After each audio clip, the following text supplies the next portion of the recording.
Hello and welcome to the PrepWell podcast, the place to be if your child wants to attend a top-tier college, a military service academy, or they want to earn an ROTC or athletic scholarship.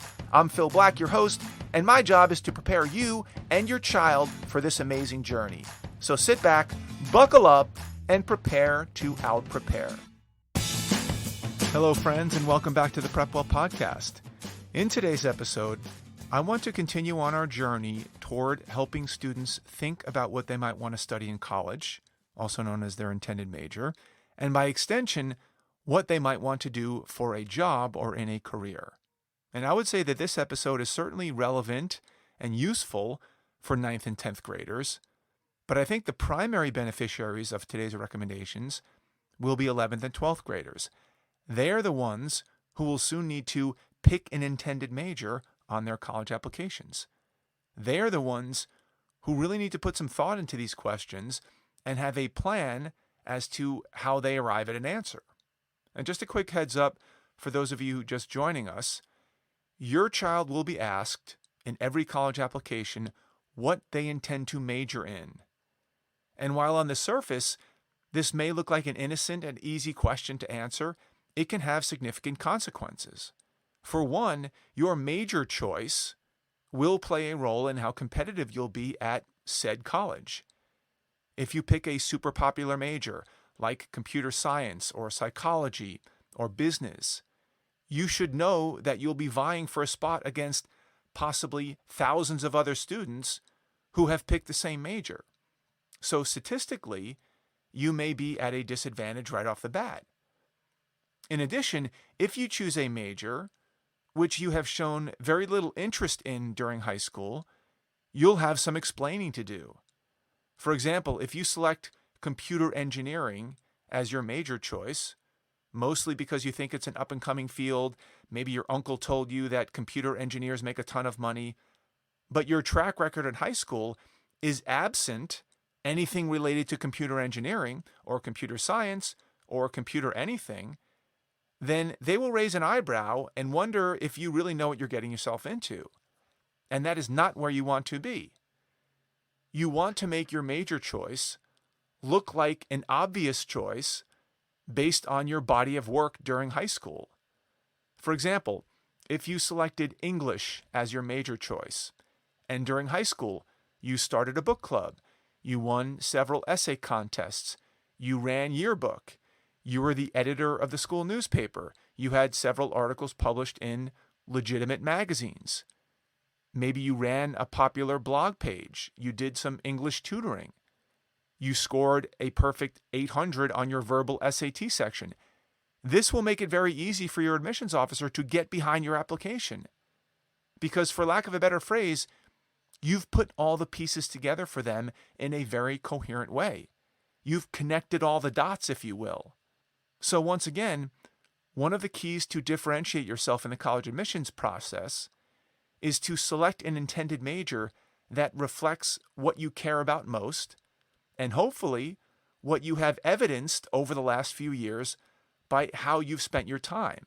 And as I said, I've already devoted several episodes to these questions, but I wanted to add a few more tactics and ideas because every student is different, and some methods may resonate with some students more than others. In past episodes, I've talked about paying attention to which classes you like more, calculus or history, thinking about whether you're more of a STEM or a humanities student. Do you prefer numbers or letters? Do you prefer reading or problem solving?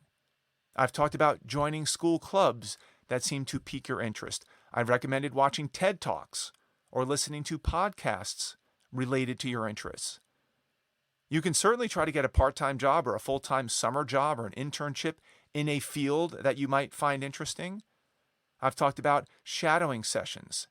This is where you spend a day with someone doing a job that you think you might enjoy. I've talked about setting up short informational interviews with people in careers that spark your curiosity. Today I'm going to add one more tool to your toolbox, and that is finding and reviewing a list of required college classes for any given major you're interested in. What do I mean by that? For example, let's say you thought you might want to be a math major. You're not sure, but you have a growing interest.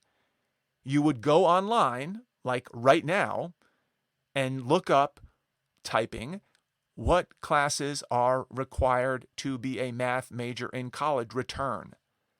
And what you would find are classes like discrete mathematics, differential equations, analysis, linear algebra, multivariable calculus, calculus, geometry, topology, modeling.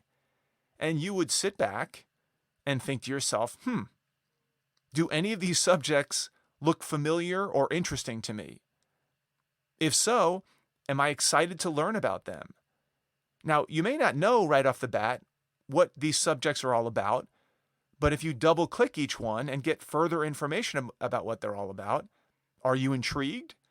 Are you excited? Are you confused? Are you bored? Are you indifferent? Because these will be literally the things that you would study during your 4 years in college if you're a math major. What about mechanical engineering? To be a mechanical engineer major at Duke, for example, you need 1 writing class, 5 math classes, 4 natural science classes, like chemistry and physics, 5 social science classes, 4 engineering and science classes, like digital systems, electrical science, material science, thermal science, fluid and solid dynamics, environmental science, mechatronics, systems and controls, propulsion, design and manufacturing. Obviously, you're not going to be an expert in any of these things, but do any or all of them pique your interest? Do they get your academic juices flowing? Are you dying to get started because each of these topics sounds so riveting? Or are you bored, or indifferent, or intimidated by these topics? Now, we can do this for every college major you can think of: business, journalism, history, biology, sociology, zoology. This is a very good exercise to do even as early as 9th grade to get some initial sense of whether you're barking up the right tree or not. And of course, the older you get, the more mature you get, the more high school classes you get under your belt, the better equipped you'll be to evaluate how much you're attracted to or repelled by certain classes, and thus certain majors. I know students who graduate from high school, they go to college, they don't go through this exercise until they arrive on campus as freshmen. Then and only then do they start thinking about what they might want to major in. And they have about a week to decide. That's not where you want to be. You want to be well ahead of the game. As I hope you can see, this exercise can help in a lot of different ways. It helps make you think about the future. It encourages you to start considering what you might like and dislike when it comes to college majors. If something really lights you up, and you fall in love with the classes that are part of your intended major, it might prompt you to start participating in extracurricular activities related to those classes. Maybe you'll join or maybe even start a mechanical engineering club, for example. This is called shaping your extracurricular activities. You are picking extracurricular activities to participate in based on how well they align with what you think you might want to do in college. And ideally, the sooner you have an inkling about what you might want to do, the better, because you'll be able to create that alignment.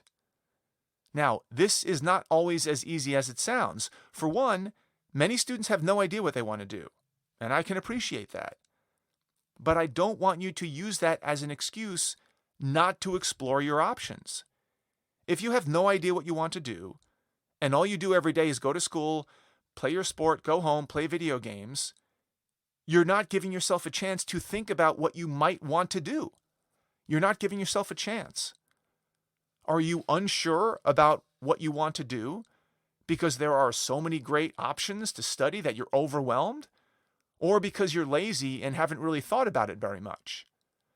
Don't use ignorance or lack of effort as an excuse as to why you don't have any direction. You must actively think about these things, try different things out, see what connects with you.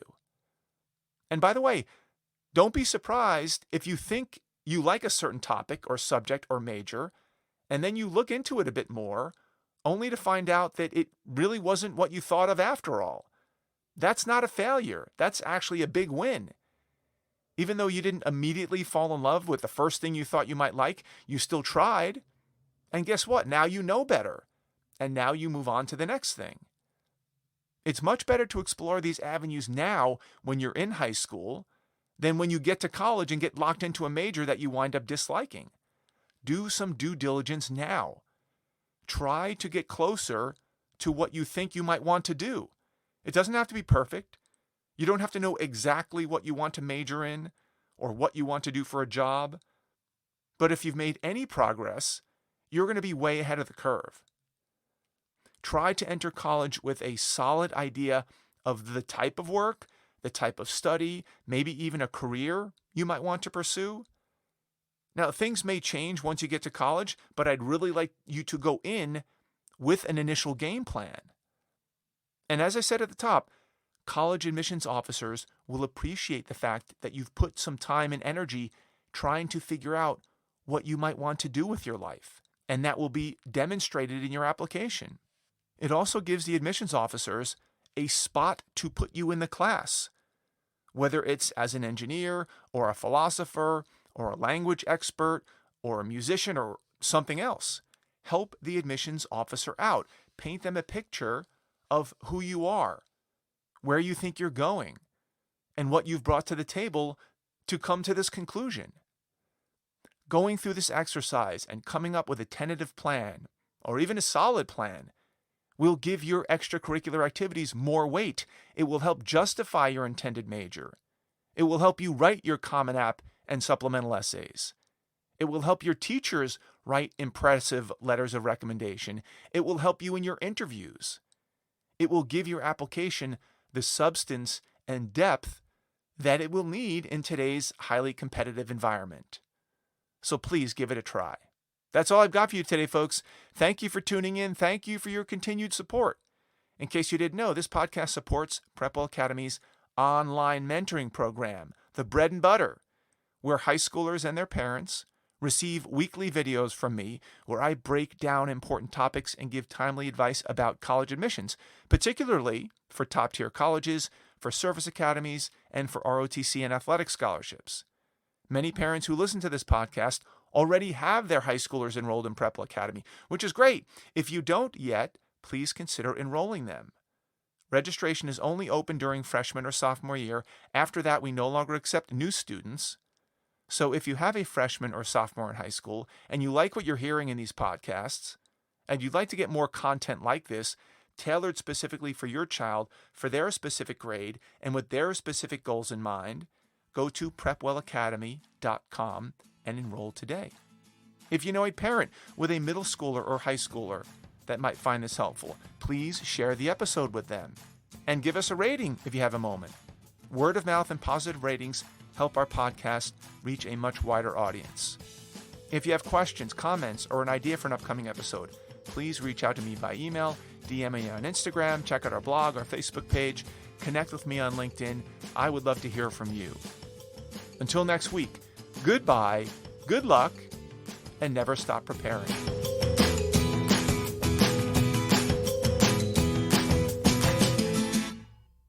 This podcast is brought to you by PrepWell Academy. PrepWell Academy is my one-of-a-kind online mentoring program that delivers to your 9th or 10th grader a short, highly relevant video from me every week, every Sunday, in fact, where I give them a heads up about what they should be thinking about to stay ahead of the game. To get these valuable lessons into your child's hands, please head over to PrepWellAcademy.com and enroll your child today.